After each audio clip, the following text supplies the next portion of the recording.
Guys welcome back to channel in new video. तो आप शकरकंदियाँ जड़ियाँ अपने गार्डन च लाइया सी तो उन्होंने पानी दे के हटे, इन्होंने भी शावरिंग की, इन्होंने नमाया, जानी कि बिखरा देख सकते हो तुम। ग्रोथ पतलियां पतलियां लैके लाइया सी ते तुसी इन्हां दी ग्रोथ देख सकते हो कितनी ज़्यादा हो गई है।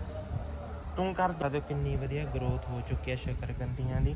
आप ये 3 लाइनां ते लाइया सीगियां ते पूरियां वधिया इन्हां दी ग्रोथ हो चुकी है।